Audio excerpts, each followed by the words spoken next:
audience. Hello, speakers. There we go. We are all here. Thank you so much for joining us, speakers and audience. Audience, while I do my quick introduction here, please go into the chat and let us know where you're calling from. We love to hear from you, audience. I'm gonna jump right into the content because I was talking with the speakers and we have a lot to cover today, and they're all Woohoo! people. So I want to give them all the time. In New York. So hey everyone, my name is Eduardo. I am a marketing manager here at Salesforce, and today we are diving into that with your company goals. Uh, hey Alicia, remember.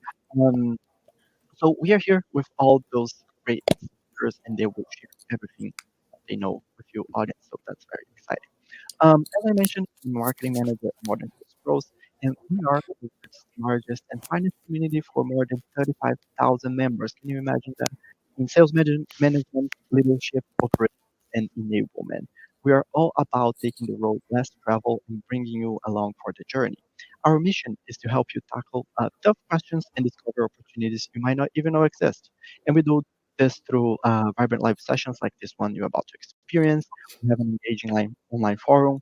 We have summits every quarter, and we are expanding to in-person events. So we might be coming to a city near you. I'm gonna put a link right now into the chat so you can check if we are coming to a city near you. Um, and then if you're not part of MSP yet, if that's your first event with MSP, you will receive an email from us after this event inviting you to join the community. But that's enough about MSP and other events. Let's focus on how to get the most out of this one. So please use the Q&A. As I said, the speakers have a lot of knowledge to share with you guys today. So to make sure that they're sharing what you need, just ask them questions. You can use the chat or you can use the Q&A function on your right hand side. Did I point to the correct direction? I think I did. In your right hand side. Um, and then we will answer your questions live. And also, this event is being recorded, so you have all the content handy when you most need it.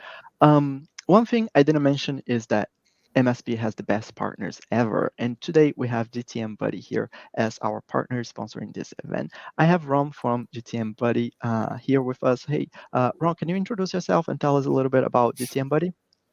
Absolutely. So, hello everybody. Ron Baden, dialing in from sunny Southwest Florida for a few days, and I am the head of sales, head of worldwide sales for GTM Buddy. We are a fairly new entrant into the sales enablement space. We are coming in as a disruptor. We've done a lot of work around building a better mousetrap on some of the solved areas around content management and around analytics. But where we're really focused is around the unsolved areas of how do we make these tools easier for product marketing to adopt and roll out, and how do the reps want to log in and actually love them. So think about it as onboarding and everboarding that your reps actually will love and use. Awesome. And audience, if you like what Ron just told you, there's a button at the top of this page that says request a demo with our sponsor. And once you click that, the GTM Buddy team will get in touch with you later today and you will see the magic happens. All right, so let's get this panel started. We have Pete Kazanji here as our moderator. Pete, I'm going to pass the mic to you and then you can introduce yourself, ask the speakers to introduce themselves, and then we jump right into the content. Does that sound fun? Sounds awesome to me, man. Thanks, Eduardo. Appreciate it. All right, take it from here. All right, cool. Hey, everyone.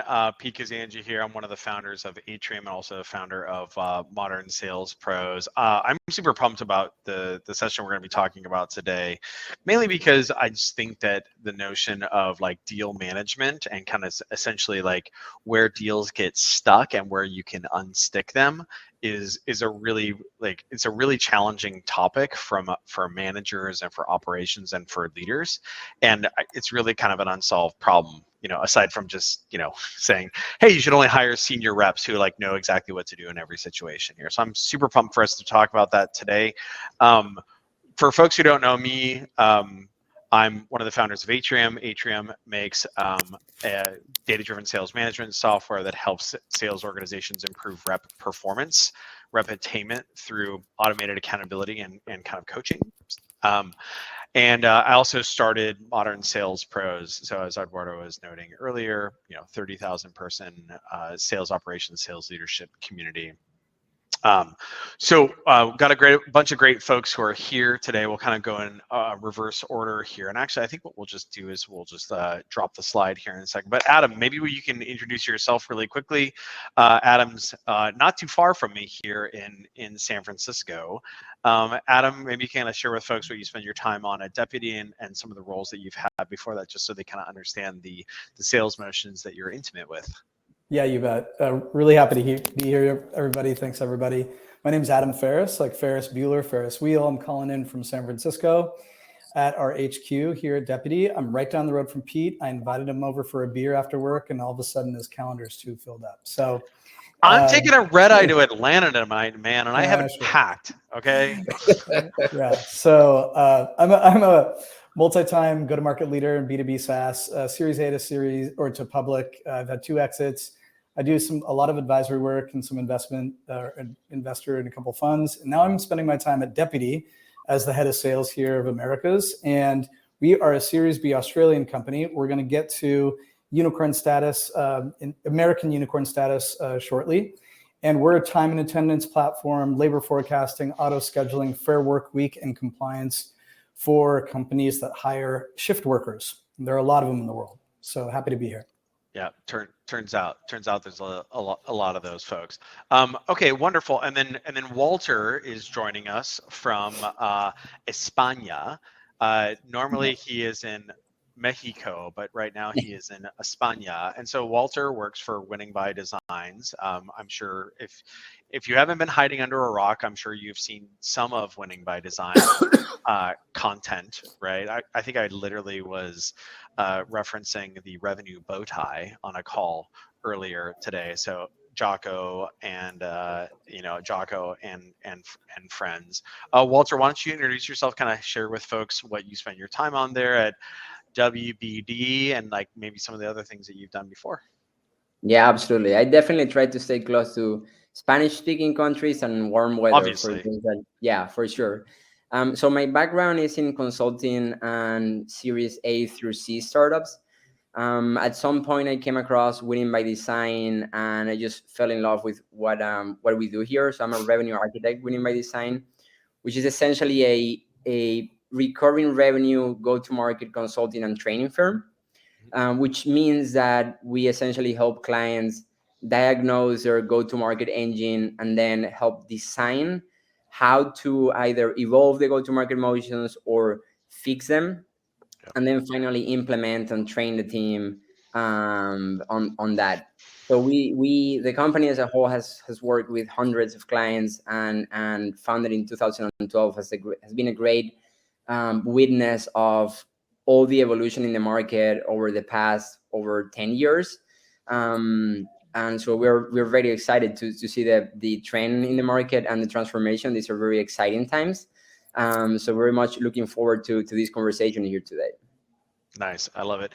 And then Ron, obviously you introduced yourself earlier when kind of giving us the little pitch on the micro pitch on GTM Buddy, not to be confused with micro actions. But before you before you joined GTM Buddy, maybe you can kind of share some of the organizations that you've worked with, again, just so people understand kind of like the sales motions that you have familiarity with and so forth.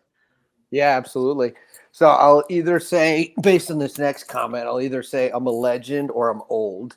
I don't know which. We call that seasoned. Seasoned, exactly. Seasoned. I just celebrated my 100th quarter in sales, which is like. I like that as a metric. Yeah. Like I said, I don't know if it's good or bad, but I made it to 100, and just like my marriage, I'll say most of it's been positive. I've been at companies ranging from 0 to 1 million startups, all the way up to my last role at High Radius. I had a couple hundred sellers who worked for me. Probably the best run I had was at a company called Host Analytics that then became Planful. And we sold that 2020, really good exit for everybody. And then I stayed on as CEO for a couple of years, which I found out I hated for a variety of reasons. Went and played another set of hundreds, so 100 rounds of golf a year since then, and really enjoying. Actually, I would try to get more. I think I could get more in. There's a bunch of reasons I can't, But anyway, that's me. I love golf. I love the art and science of deals and winning deals. So this topic, I'm really excited to talk to y'all and excited about this topic. Yeah, awesome. Well, thanks for joining us, and I'm excited to have you guys here. I think obviously, Adam has more of a velocity background. Obviously, deputy selling into SMBs. Well, I always love the SMB, especially the restaurant tech sales motion, because you actually can sell to individual SMBs, you can sell to franchise groups, which is a mid-market behavior, and then you also will have an enterprise motion as well, like selling to like the actual enterprise, like Red Robin or Domino's or whatever. And so so obviously Adam has a lot of familiarity with that across his different behaviors. Then of course Ron, I imagine that that Host Analytics and Planful was probably being sold to the CFO, probably not a small ASP. And of course, like the nice thing about consultants and also people who work with sales organizations from a vendor standpoint is like, Walter and I have spent a lot of time with a lot of organizations and their different sales motions. So we have a lot of coverage here. So cool. So I think the first thing I'd like to talk about here is like, where are the places where deals get stuck? Right? Like, what are the common places where deals get stuck? And generally speaking, like, it's not like one of those things where it's like, oh, things get stuck mid funnel or whatever.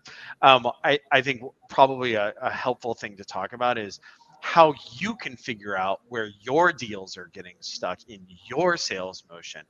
Because then what we can do is figure out how to unstick them either from a process standpoint or like, a sales motion redesign standpoint, or maybe the sales motion is just fine, but we have like an analytics problem or kind of like hey, this deal is in this bad scenario right here. Here's the thing to do about it. So maybe Walter, we can kind of start with you here, because I think this is probably something that Winning by Design does a lot of, is like, parachuting into an organization, doing some analysis on kind of like where things are potentially getting stuck, where there are inefficiencies. Maybe we can kind of talk about how to diagnose where a given organization's deals might be getting stuck, and some takeaways that our audience can kind of understand there. Yeah, for sure. There is definitely a lot to unpack there, but you were definitely going in the right direction. Think the technical aspect of where deals get stuck is rather simple to get, unless you have a really big data integrity issue and a really bad CRM implementation. So just getting like in-stage conversion rates and time between stages will give you that quick metric. And then you can filter out different go-to-market motions and so on, or regions. Is a very large team. But essentially, there are very different scenarios here. So you can get a deal that is going too quickly to later stages, right? And then they're getting stuck in the later stages because there was a lack of enough discovery early on, and then the rep goes, oops, it turns out that we need IT to better the solution, which is something that you could have found out at the very beginning, right? Or you can go and you can get stuck in the initial stages because there is an enforced strict requirements to loop in a solution consultant for a very complex product, that we are kind of forcing that into the sales process. Or it may be a great initial discovery, but then a gap in, hey, how are we managing the decision process? How are we managing stakeholders? So it's more about like the finding out where they're getting stuck is relatively easy. The tough thing is going one layer beneath that and really understanding, well, like, why is this happening? Like, is this an across the board issue, or is this like a here and there issue? But they're really double clicking into that. That's a tough thing to do systematically and programmatically without having to go and listen to the recordings and so on. Yeah, I think that's great points there. I think what I would say is there's org-wide constraints, or maybe even like motion wide, like you might have a different, like kind of the thing I was saying with deputy earlier, or like you might have different, like the sales motion might be a little bit different in the SMB segment versus the mid-market one. But like, let's just pretend we have an organization that has like a unified, kind of single sales motion, like maybe like 20 sellers or whatever that are selling to like a fairly banded ICP. But even in that scenario, you could have a situation where it's like, hey, where's the constraint in our revenue process here for those 20 folks? and then you actually might get different reps who have different constraints. So yeah, like if you're able to look at per stage conversion issues, like we see this a lot with like Atrium customers. Oftentimes what will happen is like we'll parachute into an organization and you'll see that there's like a log jam where like everything gets stuck at, like post demo, right? And then so like that could be great right there to be like, hey, cool, everything gets stuck, post demo. But now let's break out those 20 reps and you can actually see, well, actually it turns out that there's like 8 of the reps where things get stuck there, but there's actually 12 of the reps where things don't get stuck there. Oh, okay. Well, why is that? Oh, it's because these 8 right here are not complying to the sales process or whatever. Or you might have all 20 of the reps are getting stuck there, in which case your sales process is broken. It's not a compliance issue.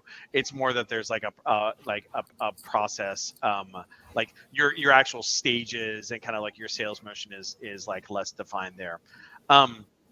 And so Adam, when you have been have been looking at this in kind of prior organizations that you've worked, I know that you've been a deputy for a couple of months now, so you're probably getting your arms around things. What are good ways that you have seen in order to like identify where deals are getting hung, whether it's at a segment level or an org wide level, or maybe even like on a per rep level? Per rep obviously being a little bit harder because there's so many more of them to pay attention to. Yeah, I mean, there are things you can do right off the bat if you don't have great data integrity and clear exit criteria with buyer verifiable outcomes where the buyer has to take some sort of action to move the stage through the process, and you don't understand the time in stage and the conversion rates at every stage. What I try to do is to understand how my reps are selling and can they, I find that primarily deals get stuck when we haven't led an effective discovery, or we've led a killer qualification and discovery, but we haven't continued and ran that discovery throughout the entire sales process. Reps say, oh, I've done my discovery, I need to stop doing discovery and I'm driving the deal. And so when I think about 3 elements of a framework that really matter or any process that really matters applied to an accelerated motion or mid-market or upper mid, it's really, can my reps quantify my customer's pain? Do they understand the variables and the formulas that matter to my customer and actually understand what that formula means? So they can quantify the impact down the value chain of that customer for our buying committee, for our buyer, for their department, for their org, all the way down to the user. And that's the toughest thing in sales to do, but they need to understand those metrics and KPIs that will move the needle, that will solve that pain, and truly own that in their authentic voice. And then do they have the right of champion that is usually above the line, even on an SMB motion that can break down walls and connect you to the right stakeholders and sell with you. And when we can empower our champion to, and the buying committee to help us quantify that pain and align on an approach and rally that dysfunctional buying committee, then we can accelerate a deal. And then early access and frequent access to the economic buyer, whoever that is. And when you can do that, and quantify that pain and truly understand the metrics that matter to our customers and backfill it and forward fill it, we can create a sense of urgency. We can create our own timelines. We can mitigate a cost of inaction or indecision and that fear of messing up, which Jocko talks about a lot, when we have only so many bargaining chips to go to the table. And so that's where I usually focus. And the micro action I usually take is, do you understand the formulas? Do you understand the variables? Do you understand how to ask the right questions to empower your champion to give you that information so you can really speak their language and drive that sale? Yeah. And so when we've identified kind of like where these hitches are in the sales motion, like where things are getting, where they're getting stuck, and then we could potentially say, oh, okay, they're getting stuck in this scenario right here. Here's the mechanism by which to surmount that. Actually, maybe before we kind of go to encoding the concept of like how to make sure that people are complying to that, actually, like how would you, Walter, recommend finding, so we talked about finding the places where things are getting stuck. Maybe then the kind of the converse of that is finding the places where finding the recipes or defining the recipes to avoid stuckness or to surmount stuckness, because essentially what we're going to do there is we're going to say, hey, this is how you avoid getting stuck, and this is how you surmount getting stuck in this scenario. Because then what we're going to do is we're going to encode that in some sort of capacity, whether it's like, in the CRM from an exit criteria standpoint, or in some sort of enablement tool like a GTM buddy or what have you. We're going to declare that in order to make it such that people then can have access to that. But first we have to define the recipe. So are there kind of recommendations that you might make there around how to align on what that recipe might be to surmount that stuckness? Yeah. There was a brilliant comment in the chat that the never pays to skip or cut corners on sales steps, and the caveat there was just texting that the sales steps are the right, you should always follow, but the sales stages we encounter that, to your comment, Pete, before, if they're not properly set, right? If you don't have the right playbook, you don't have the right place, you don't have the exit criteria, just following that, it's a recipe for disaster. So we experience this from a client perspective, and when we look at the data and we identify that stuckness, for us, it's really almost like a craftsman's job, because we're not on the other side, right? Like, we don't have the AI tools, we don't have, like, we absorb that.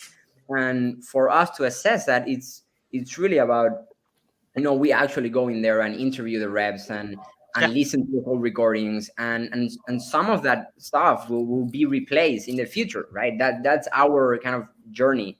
But once you understand, hey, like, even like, where's the stuckness, and maybe the stages are not right? They're not properly defined. So then you go into these, the steps are the ones that Adam was just discussing, right? You need to, get the basics right, understand the situation, understand the pain, and then go from pain to impact, right? Like, what's the outcome of solving that pain? Then you have to identify the stakeholders, navigate the decision process, and so on. And how what that looks like in terms of a sales process is going to be different if it's a velocity deal, if it's a mid-market deal, if it's an enterprise deal. So really that kind of caveat of, hey, like, do we even depart from the right place in terms of process, and then working backwards from that. But then monitoring is another story, right? Because designing, it's relatively simple, right? You have the input, the experts are there on the field, right? You talk to 10 reps, and you got it, right? They know. You just translate that. The thing is, how do you turn that into enablement, like ongoing? You have new hires, the company is growing, you have turnover. Like, how do you keep that alive, right? And I think that's a great question mark that we all kind of face. Yeah. Well, so Ron, I would love to ask you because I imagine it's probably part of the implementation motion for GTM Buddy is to take those best practices, right? So like, we're identifying, so like, let's say, hey, we're coming in an organization, we know that the organization has constraints. One of my favorite books is The Goal by Eli Goldratt. Theory of Constraints. It's a manufacturing book written as a novel, obviously, but like, it's actually one of the books that really informs how I think about sales organizations. But we're coming in an organization, we're identifying where the constraints are, right, where things are getting jammed up on the assembly line, stuck or not converting or what have you. Then we find the assembly lines where it's not, where that stuckness isn't happening. Like, oh man, this assembly line, this rep, or these set of reps right here, like, they don't have that problem. That's cool. Mm-hmm. So now what we're going to do is we're going to take the assembly lines that are running smoothly, and we're going to encode that in some sort of playbook such that all the assembly lines can now run smoothly, as smoothly as that one right there, like those 1 or 2 or 3 kind of reps that are kind of like hitting the cover off the ball. What are the mechanisms by which you would say that, like, you guys go about kind of coalescing those, like, the best practices such that they can then go into a system like a GTM Buddy, or for people who are going to be doing a DIY into exit criteria or validation rules or what have you? Yep. So two parts to it. So the first thing is, I think everybody is doing a pretty good job of identifying. So let me answer the beginning question you asked, which is, where do they get stuck? Everywhere, sadly. There's not a part of the sales cycle where stuff doesn't get stuck.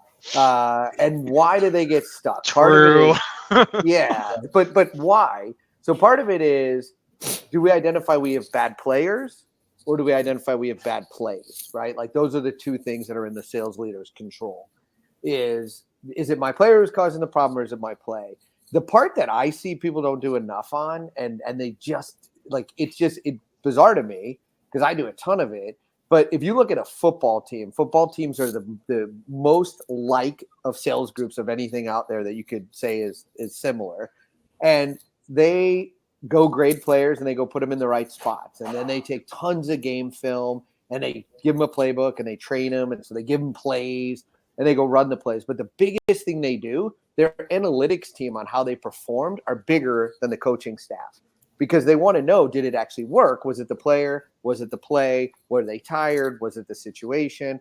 And so this whole concept of playbook execution scoring, I don't think gets enough play in adherence. Yeah, exactly. Like, and by the way, I was at a company where we did PES, and it was great how it worked. The reps hated it because it became a negative. The managers loved it because it was a very positive.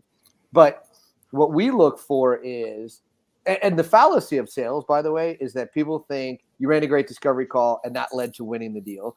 The person runs the exact same discovery call and they don't win the deal. And we go, well, oh my because God. It's like the first 20 yards. It's just like, okay, like great, Right. You got to the 20-yard line, but like cool, better than not getting. That's right. But I want to know. You're only at the 20. but I want to know, how did I do on first down? I don't care that I'm at the 20-yard line. I want to know, did I do well on first down? Because I want to run those same first down plays over and over and over again. And so my point is, when I listen to discovery calls, which our reps do a ton of because we're kind of high velocity, I break it down into 4 parts of the call. I want to know, did they win the rapport building? I don't care whether they won the call. You can't win the call unless you win the rapport building. And maybe they won't. That's the first quarter. Did they listen? Did they ask good open-ended questions? Did they active listen? If they do those 2, then I say, okay, did they present good, compelling evidence of what we did? And then did they schedule a next step?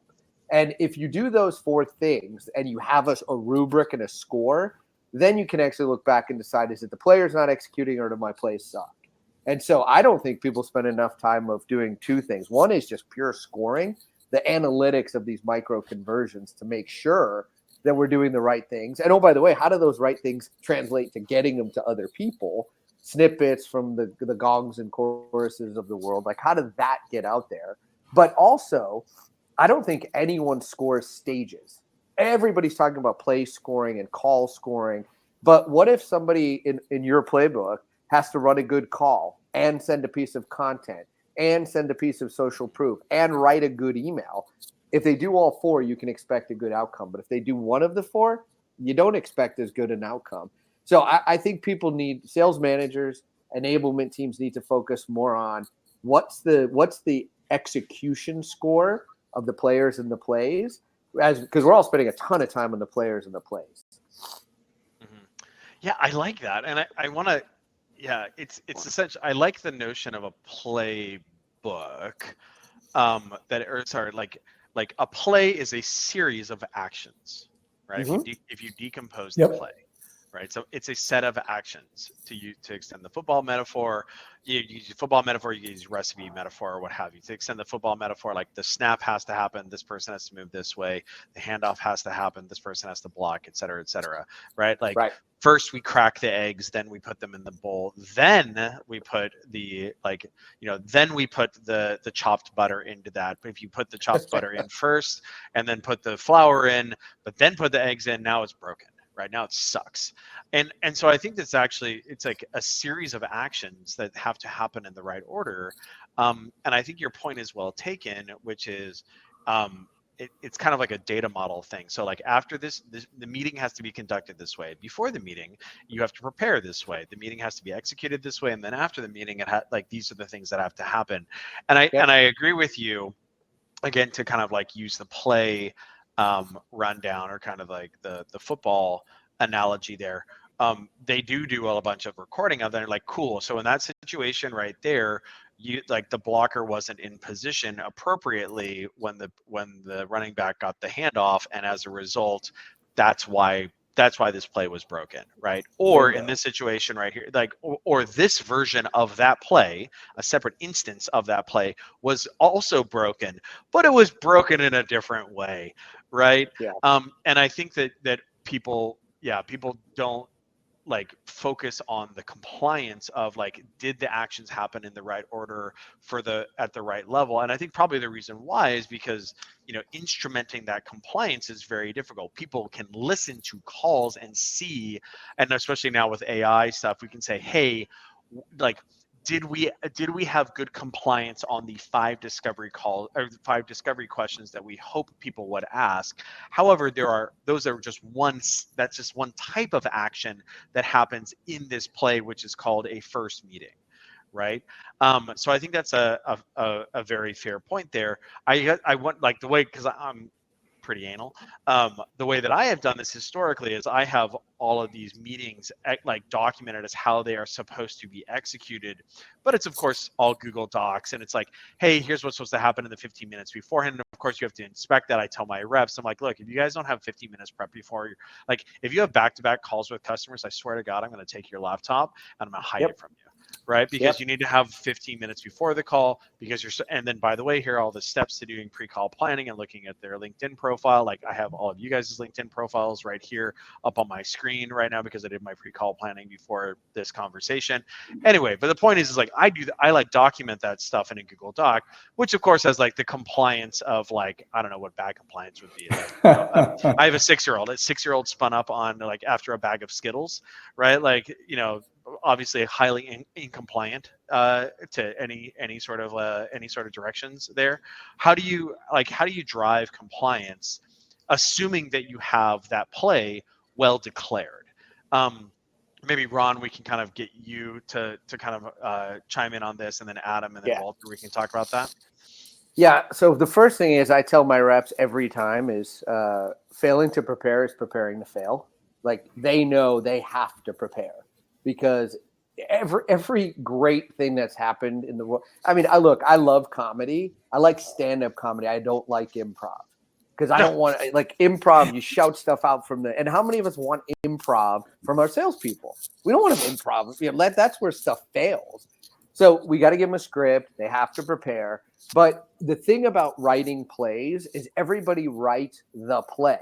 What do I want people to execute? Easy. That's the easy part. What they skip is, who's going to run it? So what's the alignment? So every great football play, 11 people go out on the field. They all tell them where to stand. Next, what do? We tell them their assignment. Your job is to make sure the running back doesn't get run over. That's it. Get out of the way. You're not in the play. And just don't get in the way. And what's your job? Your job is to do nothing and not hinder anyone. That's right. That's right. It's very important. That's the assignment part. And then as leaders, we need to tell them the result we expect. So when I was coaching football, we had a play that got 2.5 yards, and the kids were like, "Oh my God, I got 2.5 yards!" And the coaches were like, "Why are you happy about 2.5 yards?" I'm like, "I get 4 downs to make 10. 2.5 gets me a first down. I'm happy. I knew the result." Now, in saying that, never did a kid run the 2.5 yards, and if they didn't get tackled, did they take a knee? They ran to the end zone. But and that's the other problem with playbooks is we define them so hard that we say at the end of the discovery call, get a next step. Well, what if the next step is they want to buy? Nope. You got to follow the plan. I literally had a rep wide open in the end zone, and he took a knee. He's like, "Coach, I got to run the next play." So to me, alignment, assignment, and result are how we build plays so that we can get that compliance and regulatory that we need to know, did the play work to what we were expecting? Yeah. Yeah.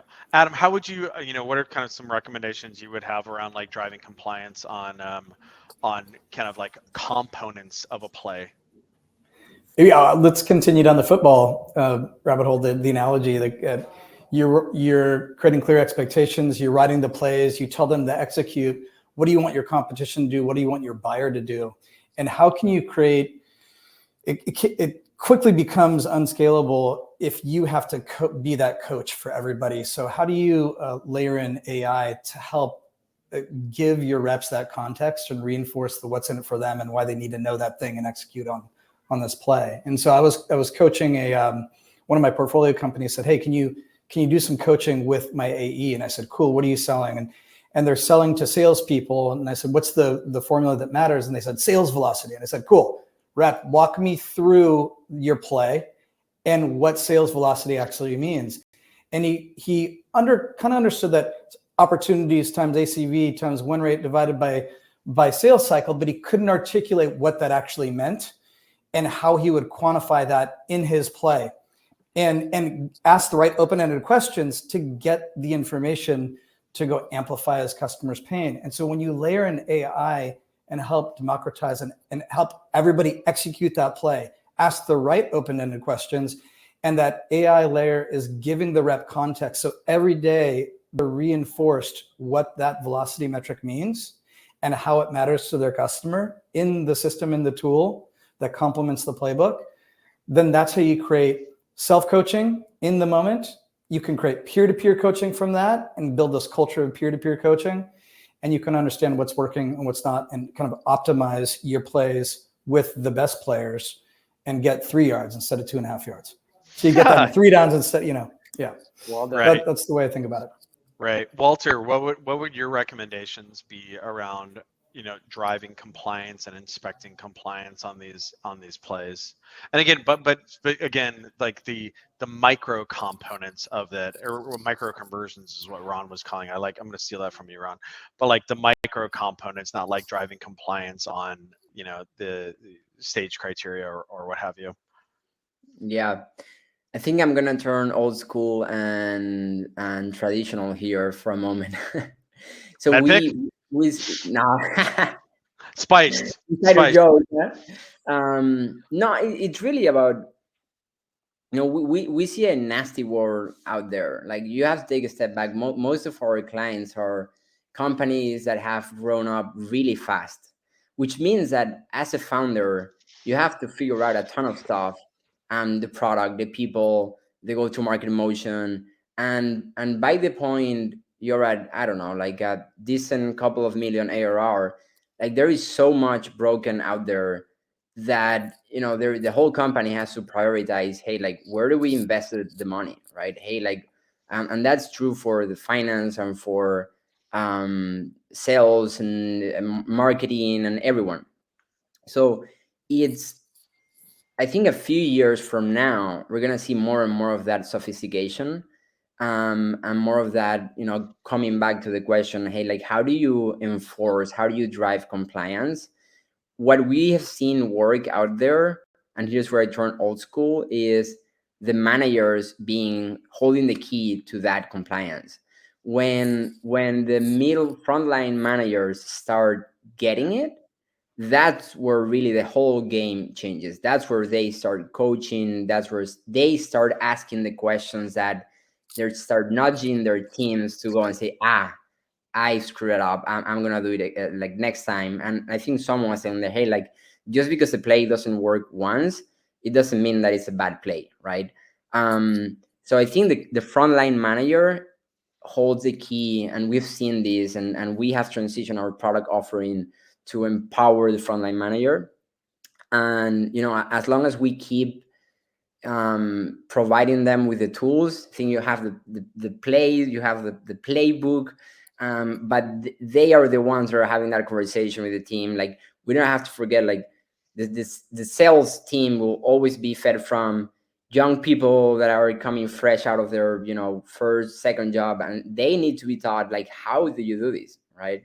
Versus enterprise sellers that have been doing this for 10, 20 years. So there are different scenarios there.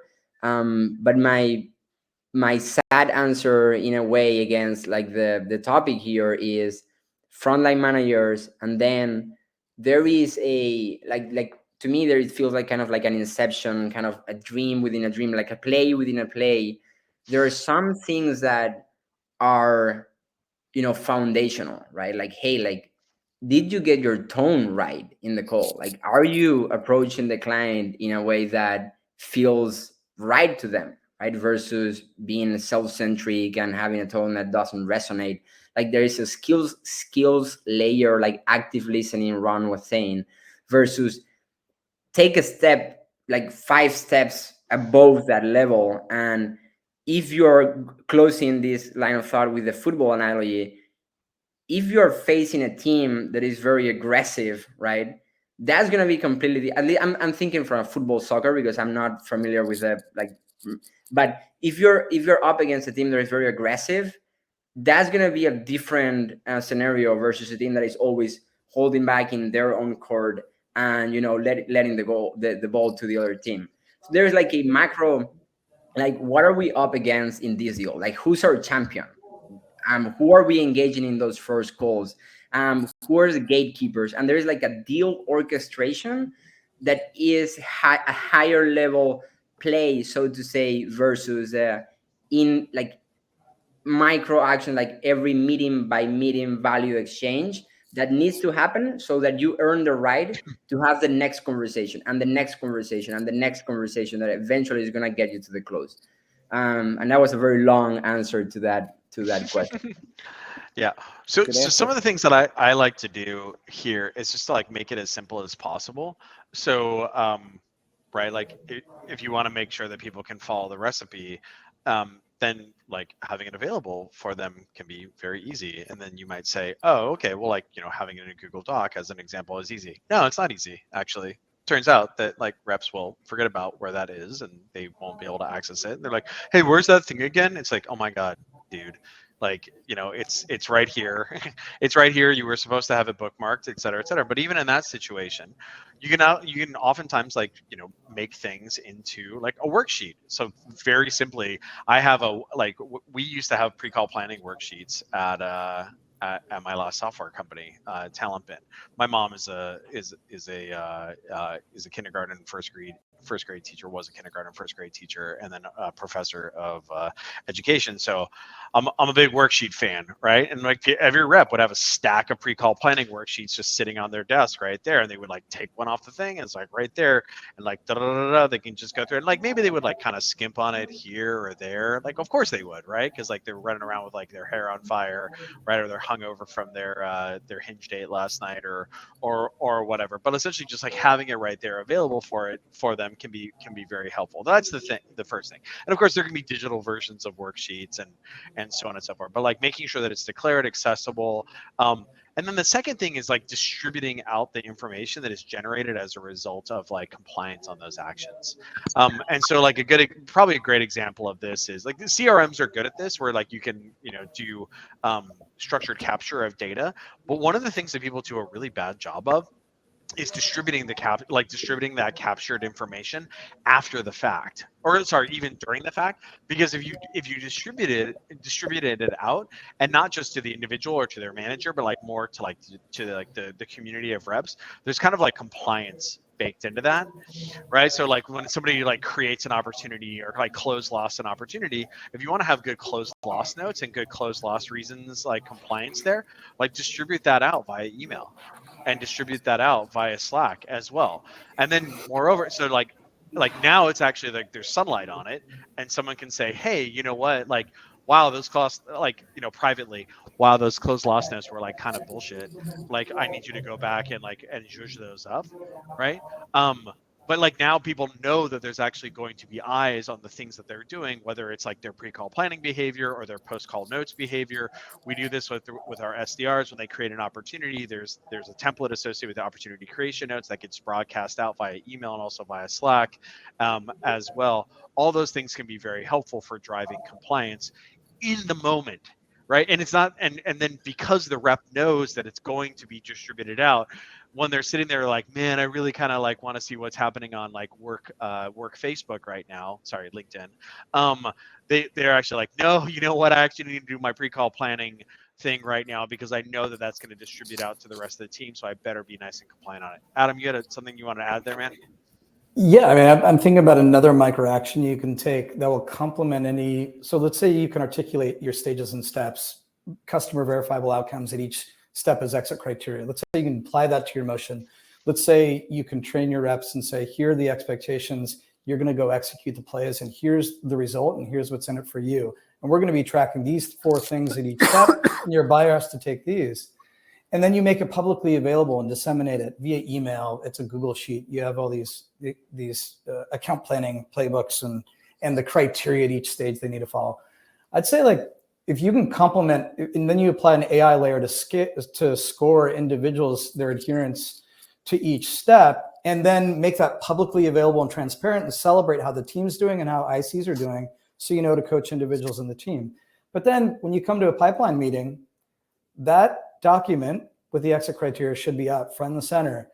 Hey, Ron, you have 2 deals in stage 2, which means these 4 things, and your buyer has to take these 2 actions, and you're forecasting in June 1, the end of the Q2. Is that what you're saying with this? Okay, articulate the deal to me according to the 4 criteria we've laid out, that we've disseminated, that we're publicly broadcasting to the company. And there are other ways to hold each other accountable publicly with these micro actions in various moments, according to adherence in the playbook. Yeah, for sure. And I think one kind of changing gears a little bit here, because Jules had a great point. Jules is joining us here from the Lattice Sales Enablement Organization. Lattice is a fantastic sales organization. Their head of enablement over there is absolutely delightful. At $100 million plus in ARR right now. Declaring these plays and driving compliance without actually getting people to the point where they are unconsciously capable, right, at like running these plays, like very, very kind of like fluent in running these plays.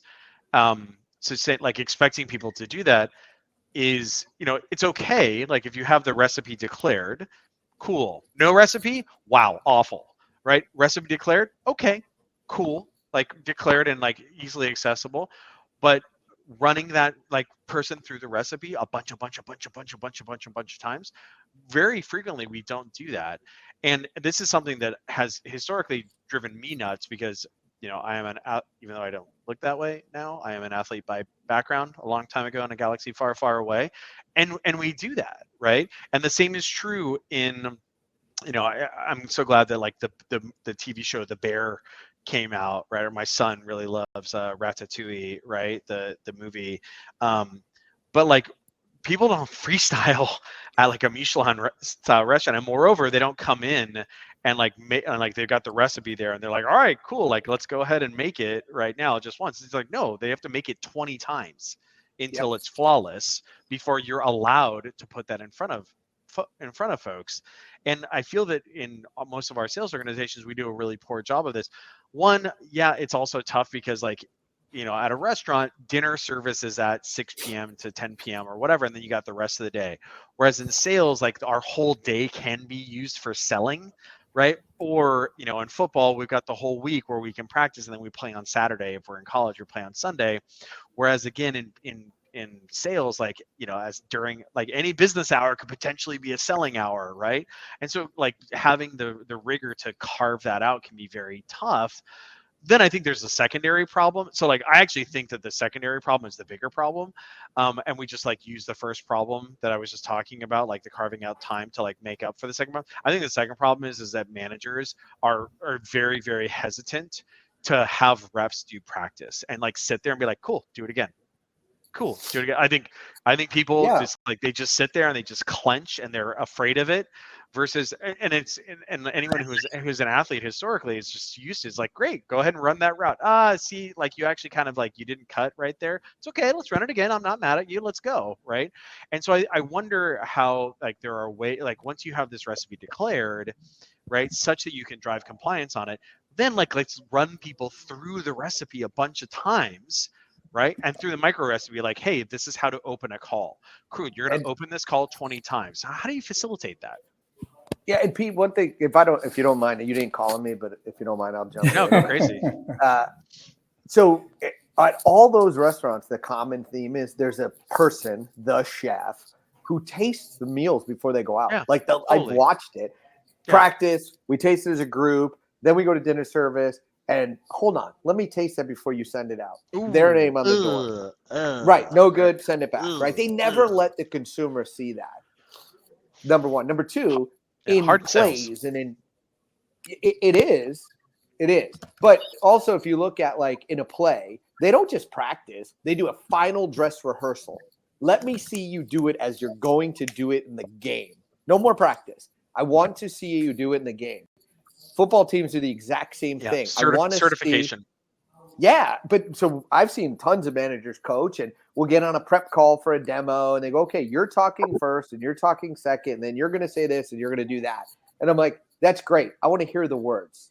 Actually, say the words. Let me hear how we're doing this, and maybe if you stink at it, we'll role play it. And if you don't, then great. I feel comfortable." When I was trained in sales way back in the day, my mentor said, "I want to hear every word coming out of your mouth. I own every word coming out of your mouth. Not you until you're good enough to do that." And if we look at football coaches, the new thing in the NFL is they're in their headset right till the second the play is kicking off. Yeah. Right? Like they're talking to them saying, "Final reminder, the linebacker's over here. Don't throw an interception," whatever. Sure. How do we do that as sales managers? How can we be in with them? I think one of the things that we need to do as leaders is really help our managers manage more effectively. And it's essentially, it's meta training, it's training on management. So this is something that we see quite a bit with Atrium is, like one of the things that our customers really like about Atrium is it talks directly to the reps, which is like maybe not the best thing in the world insofar as they're like, man, our managers are afraid, are like hesitant to have accountability conversations around like prospecting or activity or pipe hygiene or whatever. And it's like, cool, like let's help them be more effective of that. And it's like, yeah, cool, we will do that. But also, can your software just like talk directly to the reps and tell them that their like activity levels aren't where they need to be? And we're like, yeah, it can do that. But also, let's make our managers more effective. And so I think that this is something where like oftentimes organizations skimp is if you want your managers to be able to coach and manage effectively, then what that means is that we as leaders need to say, great, let's have a mock one-on-one where I have a pipeline hygiene problem, Adam, and you're going to coach me on my pipeline. You're going to hold me accountable on my pipeline hygiene problem. Ready? Go ahead. Start. Right. And I think that like a lot of organizations don't do that as well as they should. Adam, I know that like you, I don't know how many managers you have here in North America for a deputy, but I know the sales organization is not small. How do you think about kind of like helping managers be more effective from a management standpoint through kind of practicing these behaviors? Yeah, I mean, we can go back to the restaurant. Before, you might be able to make one dish that's great, the chef tastes it, but can you replicate that 100 times, in the course of an evening or a shift, and that comes down to like mise en place. You got to get everything in place in your station, Sure, ready to rock and prep. And a lot of times you're practicing firing that dish ahead of time and tasting it yourself before you're putting it out even to your chef. And then that mise en place, that daily rigor and that prep sets you up for success to go replicate that over and over and over again. And so when we think about these micro components of what makes a repeatable process great, it's I think Mark Kozaglo said, hey, it's just too much of a cognitive load to teach a rep or a manager to teach a rep. Hey, they need to do these 4 things. Let's teach you all 4 things. You need to break it down into the components. And like you said, Ron, rapport building. How are you kicking off a conversation? sure. Are you setting an agenda or are you selling outcomes? And here's what I need you to say over and over again. Write a script so you can deliver in your authentic voice. Here are the components of that script that I need you to say and deliver. And we're going to do that over and over again until you own those words. But now, until that day, I own you. And the same thing will be like a demo flow. Don't make it overly complicated. Kyle Essay does it really well. He's like, what are those unique differentiators that only your platform does that differentiates you, and how do you tie it back to some sort of outcome? What are those comparative differentiators that you can position in a unique way? And here's our approach, and here's what's in it for you and why you should care. And spend most of your time there and only 20% of those table stakes. If you can break down what comes naturally to us into these micro moments and empower your frontline managers to deliver that on a team level and on an individual basis, I think that's where people will start to consume that and own it, and have AI reinforce that in the system. So you're getting it from many different angles. Was that? Yes. Yeah. So I think we've been talking about this as relates to like how we can facilitate this with managers and what have you. I wonder how, because when we do kind of change management and when we kind of do new programs, it's all about like people, process, and technologies. We've been talking about the people, we've been talking about the processes here. What sort of technologies can you use to facilitate this? Ron, maybe you can share a little bit about how organizations use things like GTM Buddy to kind of like, Sure. to address this. Yeah. So there was a question from Jules just on why managers are afraid of practice. And could I address that, Pete, in like 30 seconds? Yeah, please. Yeah. So, Jules, the reason that managers are afraid is because they're out of practice. So they all Yes. came up through the ranks. They knew how to do this stuff. And then we just say, no, look at spreadsheets, swap into deals, be the coach, BS. I ran the first 30 discovery calls at GTM Buddy because I wanted to know how to do it before I handed it to my reps. At my last company, as a frontline manager, you had to convert 2 discos to stage 2, or you Great. couldn't work there. So practice, like do it yourself, prove to them you can do it, know exactly what they're facing, then you can coach. But in terms of like GTM Buddy, what we wanted to do was what we found out is that the reps now, it's not about taking people to lunch. It's not about even sharing information with them. That you get like 17% of a sales cycle that you actually engage with the prospect. So in that 17%, you better be super, super smart. And a lot of salespeople aren't. What do? We repeat the same questions they've already answered. They've already found out 83% from the web. Don't waste your time on that. So what GTM Buddy strives to do is to take the billions of pieces of content that we have from written and recorded and PowerPoints and Google Slides and contextualize it to what we can deliver in the moment to make the rep educated. So depending on who I'm on the phone with, I get a prompt that says, you're on the phone with a VP of sales. Here's what they're going to care about. Here's their objectives. Here's their goals. This is where you do your rapport building. You're talking to a fintech company. Don't talk about Nike as your customer. Doesn't matter. Not relevant. You're going to look like a clown. And so that's the problem that we went on to solve is there's just too much content being generated. Nobody knew we were going to record everything in the world and now make that content available. So what we're striving to do is give the rep 3 to 4 home run things that they can do in those micro sections. Do you have their LinkedIn? Can you do a grade of them of who you're interacting with? Do you know what they care about? Do you know the right questions to ask of someone in that role? Do you know what they might ask you? What's the objection handling? So that script, it's not improv.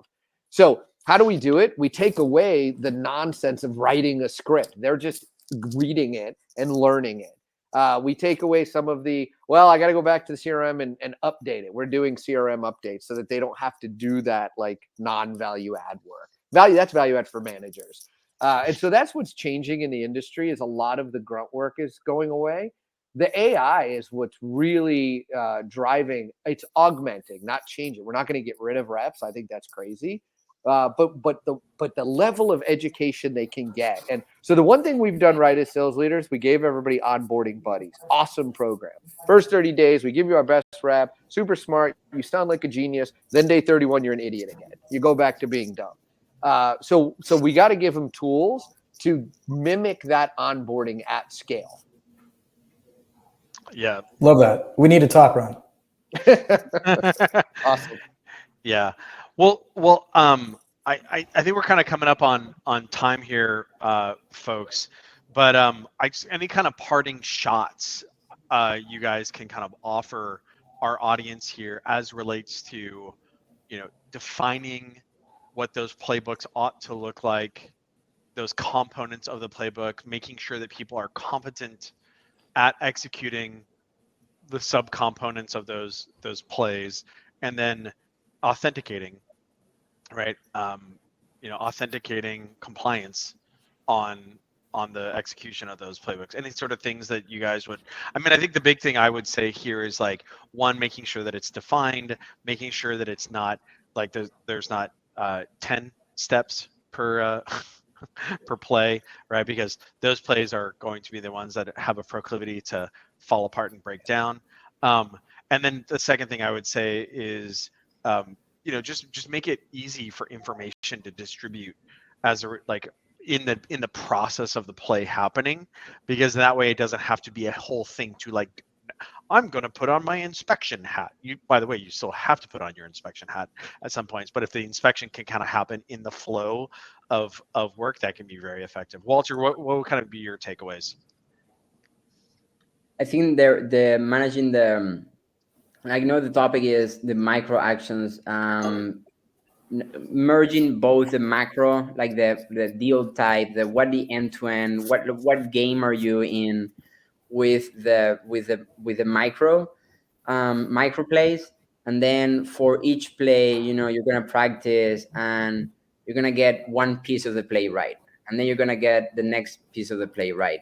And that's how you go on and you go on. And with the manager's help, you actually start nailing it down eventually after a few cycles. And hopefully, all these new wave of tools and AI tools platforms like GTM Body will help in that path.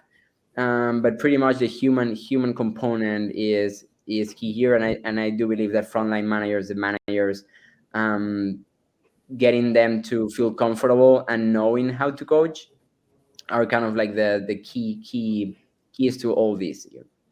Nice. Adam? I mean, we've created a world where our sales reps are proverbial squirrels. I mean, there's a study by Salesforce in 2022 in December that said, that pulled like 7,700 reps that found reps are only selling 28% of the time. Holy crap. If we can give them great ICP data, great go-to-market data, as best as we can, that's fully enriched, and the right plays, then we're already ahead of the game. Then we can apply retrieval augmented generation to it and say, hey, where's a case study for? And it sounds like Go-to-Market Buddy already does that. GTM Buddy does that, where here are the right plays for this given buyer persona at this given stage within this ICP. And that kind of contextual augmentation reinforces the learning where they become smarter, they become an expert, and that system can go support them about the why. And that's when they're just selling in their own authentic voice and driving the sale. And so what are those micro moments that we can apply AI, a system like GTM, to free up time and reinforce that expertise so they have that context and become truly consultative, an extension of that team, their customers' team. That's what I'm focused on right now. I love it. And then Ron, why don't you take us home? Yeah, happy to. So I think the world we sell in right now is freaking hard. It's harder than it's ever been. Pipeline's lower, conversions are harder, but salespeople haven't changed. They're still working as hard as they have. So how do we win the deals with less and harder, more competition, et cetera? We have to be more prescriptive, right? We have to think about, I need the right type of ICP on my players. I need to write the right things on my playbooks, and I need to score them. But the one thing that I think we're getting away from is, 4 or 5 years ago, enablement was done by everybody in the organization, CEO, CRO, everybody. And then we said, we have a great idea. Let's create a team called enablement and give it to them. It still has to be done by everybody. Enablement is the glue. Enablement's the delivery mechanism. Yeah. Enablement is the compliance. But we got to get back to the days where the knowledge that was in the CEO's head and the CRO's head and the best salespeople's head, that gets through enablement to the team via these mechanisms we just talked about. And then we'll kumbaya. Yes, I love it.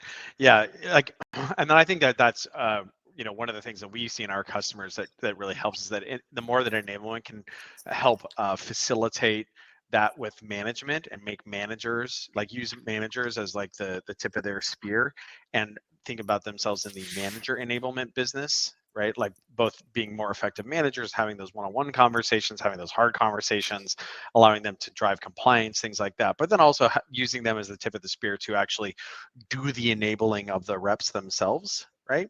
That can be extremely effective versus I'm going to delegate this to enablement to do my job for me as manager. That is not effective.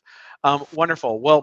Well, gents, thank you very much for joining us. Really appreciate it. I hope everyone, got some good micro conversion, micro actions, kind of best practices out of this. Eduardo, was there anything that we needed to cover before we adjourn? Just to say to the audience, thank you so much for your participation. Audience, speakers, you're all brilliant. Thank you so much for all the knowledge. Audience, while the speakers and I hang out backstage, the MSP team will make sure that you get the recordings and the key takeaways on your email later today. And that's all for us today. Thanks so much for joining us. I see people really enjoyed the panel in the chat. So good job, speakers. We can go hang out backstage. Awesome. Bye, guys. Thank you. Bye, everyone. Bye.